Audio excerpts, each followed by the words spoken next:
നബിയെ എപ്പോഴാണ് ലോകാവസാനം ഉണ്ടാകുക, എപ്പോഴാണ് ഉണ്ടാവുക എന്നവരതാ അങ്ങയോട് ചോദിച്ചുകൊണ്ടിരിക്കുന്നു. അതിനെക്കുറിച്ചുള്ള അറിവ് ഞാൻ അങ്ങയ്ക്ക് തന്നിട്ടില്ല. എപ്പോഴാണത് സംഭവിക്കുക എന്ന വിവരം നബിയെ ഞാൻ അങ്ങയ്ക്ക് തന്നിട്ടില്ല. എന്നാൽ അവരത് കാണുന്ന ഒരു ദിവസം വരാനുണ്ട്. രണ്ട് കണ്ണുകൊണ്ട് അവരത് കാണുന്ന അതിന്റെ ഭീകരമായ ഭയാനകതകൾ രണ്ട് ചെവി കൊണ്ട് അവർ കേൾക്കുന്ന ഒരു ദിവസം വരാനുണ്ട്. ഹൃദയങ്ങൾ നടുങ്ങിപ്പോകുന്ന ഒരു ദിവസം വരാനുണ്ട്. ആ ദിവസം كأنهم يوم يرونها لم يلبثوا إلا عشية أو ضحاها. ആ ദിവസം അതിനെ അവർ കാണുമ്പോൾ അവരതാ ചിന്തിച്ചു പോവുകയാണ്, ആലോചിച്ചു പോകുകയാണ്. ഒരു വൈകുന്നേരമോ അല്ലെങ്കിൽ ഒരു രാവിലെയോ പ്രഭാതത്തിന്റെ കുറച്ച് സമയമോ മാത്രമേ ഈ ദുനിയാവിൽ ഞങ്ങൾ കഴിച്ചു കൂട്ടിയിട്ടുള്ളൂ. അത്രയും ചെറുതാണ് ഈ ജീവിതം എന്നാണ് അല്ലാഹു സുബ്ഹാനഹു വ തആല പറഞ്ഞത്. അന്ത്യനാൾ അങ്ങോട്ടാകുമ്പോൾ, അതായത് എല്ലാ ന്യൂ ഇയറുകളും അവസാനിക്കുമ്പോൾ, എല്ലാ വർഷങ്ങളും അവസാനിക്കുമ്പോൾ, അതിന്റെ ഡെഡ് എൻഡിലെത്തുമ്പോൾ, ഇസ്രാഫീൽ അലൈഹി സ്വലാത്തു വസ്സലാം സൂറിലൂതുന്ന ആ സമയം സകലവും നശിക്കുമ്പോൾ രണ്ടാമത്തെ ഊത്തിൽ എഴുന്നേറ്റ് ഇങ്ങനെ അല്ലാഹുവിലേക്ക് ഇങ്ങനെ കൂട്ടം കൂട്ടമായി പോകുമ്പോൾ നമ്മൾ ഈ ജീവിതത്തെ കുറിച്ച് ഓർക്കുന്നത് എങ്ങനെയാണെന്നറിയോ? പടച്ചോനെ, ഒരു പ്രഭാതം അല്ലെങ്കിൽ ഒരു പ്രദോഷം, ഇത് രണ്ടുമല്ലാതെ മറ്റൊന്നുമില്ലല്ലോ റബ്ബേ, ഞങ്ങളുടെ ദുനിയാവിലെ ജീവിതം നമ്മൾ ഓർത്തു.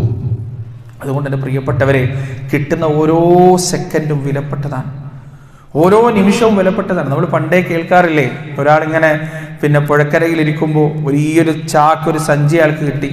ആ സഞ്ചിയുടെ അടുത്ത് കൈയിട്ട് നോക്കുമ്പോൾ കല്ലുകളാണ്. അതിൽ ഓരോ കല്ലിങ്ങനെ പിറക്കി പുഴയിലേക്ക് ഇങ്ങനെ ഇട്ടു. ആ ശബ്ദവും അതിൻ്റെ ഓളങ്ങളും ഇങ്ങനെ ആസ്വദിച്ചു. രാത്രിയാണ്, നിലാവിൻ്റെ വെളിച്ചത്തിൽ ആ ഓളം ഇങ്ങനെ അയാൾ ആസ്വദിച്ചു. അവസാനം ഒരു കല്ല് അയാൾ പോക്കറ്റിലിട്ടു, വീട്ടിലേക്ക് തിരിച്ചു പോയി. രാവിലെ മാർക്കറ്റിലേക്ക് പോകാൻ കുപ്പായ എടുത്തിട്ട് മാർക്കറ്റിലേക്ക് വരുമ്പോഴാണ് അടുത്ത സുഹൃത്ത്, വലിയ പണക്കാരനാണ്, ആ പോക്കറ്റിൽ എന്താണെന്ന് ചോദിച്ചു. എടുത്ത് കാണിച്ചു കൊടുക്കുമ്പോൾ, എടാ ഇതിന് ഞാൻ ഇത്ര പൈസ തരാം, 2 ലക്ഷം തരാം, 3 ലക്ഷം തരാം, 10 ലക്ഷം തരാം, 20 ലക്ഷം തരാം, നീ എനിക്കിത് തരുമോ എന്ന് ചോദിച്ചപ്പോഴാണ് തലേന്ന് രാത്രി ഓളങ്ങൾ കാണുന്നതിന് വേണ്ടി എറിഞ്ഞു കളഞ്ഞ ആ കല്ലുകൾ എത്രമാത്രം വിലപ്പെട്ടതാണെന്ന് അയാൾക്ക് തിരിച്ചറിയാൻ പറ്റിയത്.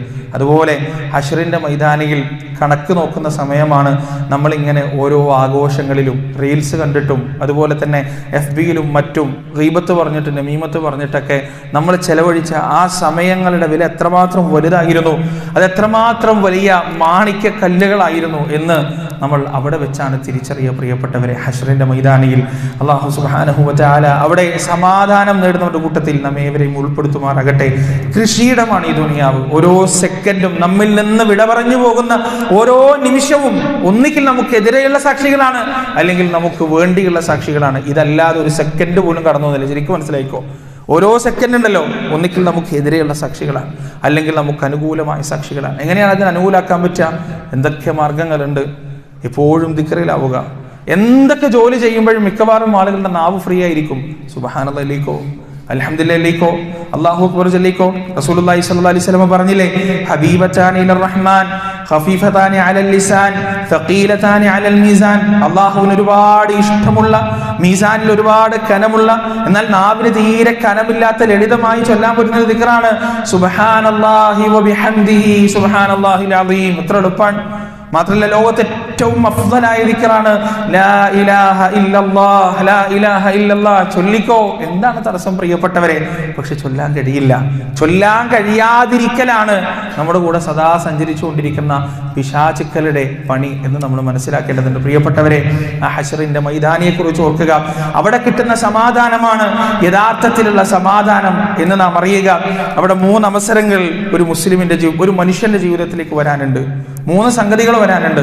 ആ 3 സംഗതികൾക്ക് വേണ്ടിയാണ് പ്രിയപ്പെട്ടവരെ നമ്മളിവിടെ പണിയെടുക്കേണ്ടത്. ഒന്നാമതായി വരേണ്ടത് എന്താണ്? നമ്മളിവിടെ പറയല്ലോ, നിന്നെ കാണുന്നത് തന്നെ ശകുനാണ്, നിന്നെ നോക്കുന്ന തന്നെ ശകുനാണ്, നിന്റെ വിളി വന്നാൽ ശകുനാണ് എന്നൊക്കെ പറയില്ലേ. എല്ലാ മനുഷ്യർക്കും ശകുനുണ്ട്, ശകുനില്ല എന്ന് പറയാൻ പറ്റൂല. ശകുനം, ദുശകുനമുണ്ട്, എല്ലാ മനുഷ്യർക്കും ഉണ്ട്. അത് ഖുർആൻ പറഞ്ഞതാണ്. പക്ഷെ ആ ശകുനം എവിടെയാണ്, എങ്ങനെയാണ്? സൂറത്തുൽ ഇസ്രായിൽ നമുക്ക് കാണാൻ കഴിയും. അല്ലാഹു പറയാണ്, വകുല്ല ഇൻസാനിൻ അൽസംനാഹു ത്വാഇറഹു ഫീ ഉനുഖി ونخرج له يوم القيامة كتابا يلقاه منشورا اقرأ كتابك كفى بنفسك اليوم عليك حسيبا എല്ലാ മനുഷ്യരുടെയും ശകുനമത അവരുടെ പിരടിയിലൂടെ അവരെ വലയം ചെയ്തിരിക്കുകയാണ്. നാളെ ഹശ്റിന്റെ മൈതാനിയിൽ, മഹ്ശറ മൈതാനിയിൽ പടച്ച റബ്ബ് ആ ശകുനത്തെ പുറത്തേക്ക് എടുക്കുകയാണ്. ആ ദുശകുനത്തെ പുറത്തേക്ക് എടുക്കുകയാണ്. എന്നിട്ട് തുറക്കപ്പെട്ട കിതാബിന്റെ രൂപത്തിൽ ആ ദുശകുനം അവരുടെ മുന്നിലേക്ക് ഇട്ടുകൊടുക്കുകയാണ്. എന്നിട്ട് അവരോട് പറയുകയാണ്, നിങ്ങൾ നിങ്ങളുടെ ഗ്രന്ഥം ഒന്ന് വായിച്ചു നോക്കുക, ഈ കിതാബ് ഒന്ന് വായിച്ചു നോക്കുക.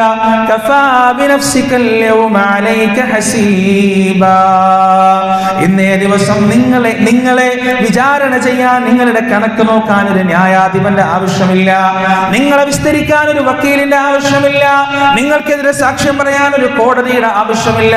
ഇവിടെ ന്യായാധിപൻ നീ തന്നെയാണ്, വക്കീലും നീ തന്നെയാണ്, കോടതിയും നീ തന്നെയാണ്.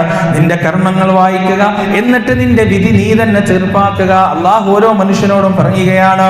പ്രിയപ്പെട്ടവരെ, രണ്ട് രീതിയിലാണ് ആ ഗ്രന്ഥം നൽകപ്പെടുക ഹശ്റിന്റെ മൈതാനിയിൽ. അതിലൊന്നാമത്തെ രീതി എന്താണെന്ന് പരിശുദ്ധ ഖുർആൻ നമുക്ക് പറഞ്ഞു തരുന്നുണ്ട്. അതാ ഹശ്റിന്റെ മൈതാനിയിൽ, മഹ്ശറ മൈതാനിയിൽ ഒരു മനുഷ്യൻ ഇങ്ങനെ നടക്കുകയാണ്. ആ മനുഷ്യന്റെ മുഖങ്ങളും കൈകളും പ്രകാശിക്കുന്നുണ്ട്. ആ മനുഷ്യന്റെ മുഖം സന്തുഷ്ടമാണ്.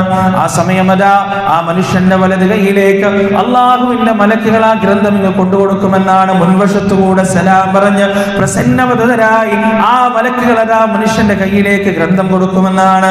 ആ ഗ്രന്ഥം ഇങ്ങനെ തുറന്നു നോക്കുമ്പോൾ ആ മനുഷ്യൻ കാണുന്നത് എന്താണ്?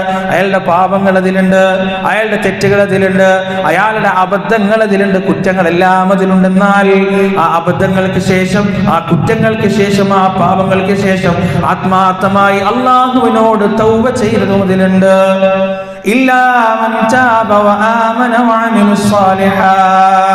ആരാണോ തൗബ ചെയ്യുകയും വിശ്വസിക്കുകയും സൽക്കർമ്മങ്ങൾ അനുഷ്ഠിക്കുകയും ചെയ്യുന്നത്, അവർക്ക് അല്ലാഹു നൽകുന്ന പ്രതിഫലം എന്താണ്?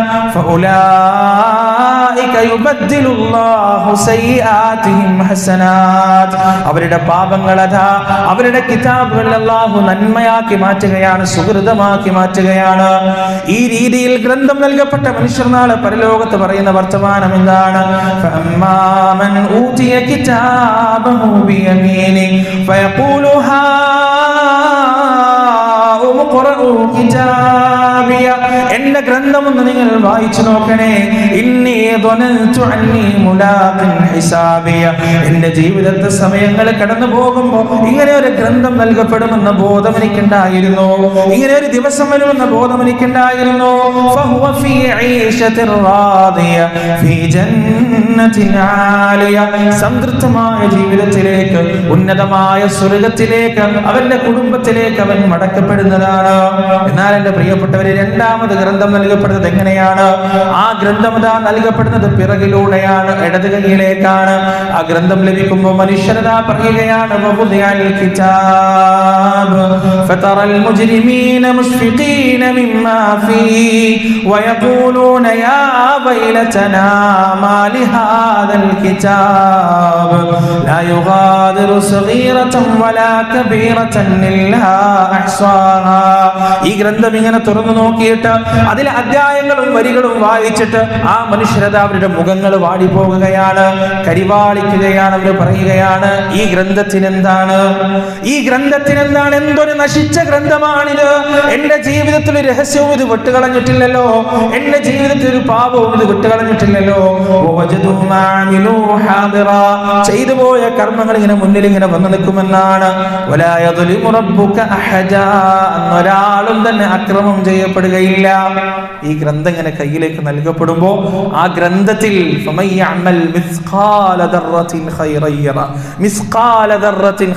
നമ്മൾ ചെറിയ നന്മ ചെയ്തിട്ടുണ്ടാവും, ചിലപ്പോ വളരെ ചെറിയ നിസ്സാരമെന്ന് നമ്മൾ തോന്നിക്കുന്ന നന്മ. റോഡിലൂടെ ഇങ്ങനെ നടന്നു പോകുമ്പോൾ ഒരു കല്ല് റോഡിലേക്ക് ഇങ്ങനെ കയറുന്നിട്ടുണ്ടാവും. നടന്നു പോകുന്ന നടത്തത്തിൽ കാലുകൊണ്ട് ആ കല്ലൊന്ന് തട്ടിയിട്ടുണ്ടാവും. അതൊരു ഖൈറാണ്, നന്മയാണ്. ആ നന്മ അതിൽ കാണാൻ പറ്റും. ആ ഗ്രന്ഥത്തിന്റെ അവസ്ഥകൾ ആലോചിച്ച് നോക്കുക. എത്ര ബൃഹത്തായ ഗ്രന്ഥമായിരിക്കും അത്. നമ്മൾ മറന്നിട്ടുണ്ടാവും പ്രിയപ്പെട്ട, എത്ര നന്മകൾ നമ്മൾ ചെയ്തിട്ട് മറന്നിട്ടുണ്ടാവും. പക്ഷെ ആ ഗ്രന്ഥത്തിൽ ഒന്നുപോലും വിട്ടുപോകില്ല, എല്ലാം അവിടെ കൃത്യമായിട്ടുണ്ടാവും.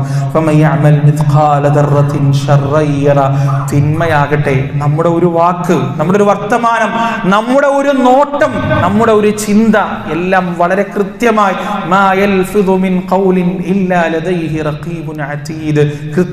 ഞാൻ ഈ പറയുന്നത് മുഴുവൻ റഖീബും അതീദും കൃത്യമായി എഴുതി വെക്കുന്നുണ്ട്. ഒരു തടസ്സവും ഒരു മുടക്കവും അതിനുണ്ടാവില്ല പ്രിയപ്പെട്ടവരെ. അത് നാളെ ഗ്രന്ഥത്തിന്റെ രൂപത്തിൽ. ആ ഗ്രന്ഥം എങ്ങനെയായിരിക്കും? വലിയ ഗ്രന്ഥമൊന്നായിരിക്കും, അല്ലാഹു ആലം എങ്ങനെയാണ് ആ ഗ്രന്ഥത്തിന്റെ രൂപം, അതിന്റെ കൈഫിയത്ത് നമുക്കറിയില്ല.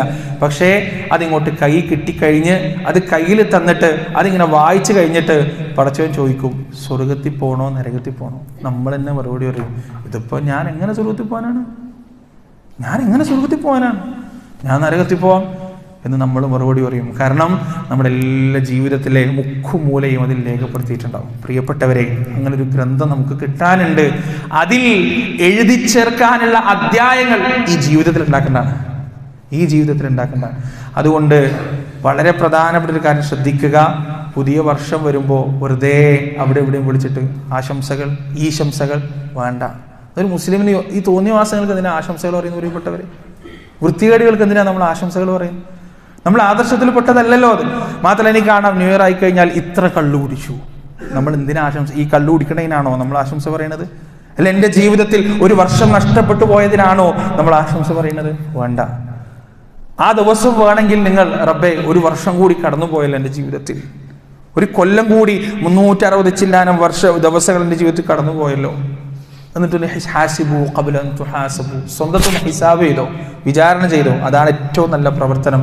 റബ്ബ് സുബ്ഹാനഹു വ തആല ഇനിയുള്ള വർഷങ്ങളിൽ നന്മകളിൽ ഒരുപാട് മുന്നേറാൻ നമുക്ക് ഏവർക്കും തൗഫീഖ് നൽകുമാറാകട്ടെ. വനസ്തഗ്ഫിറുല്ലാഹ ലി വലക്കും വഅൻ ജമീഇൽ മുസ്ലിമീന അജ്മഈൻ വനസ്തഗ്ഫിറുഹു ഇന്നഹു ഹുവൽ ഗഫൂറുർ റഹീം.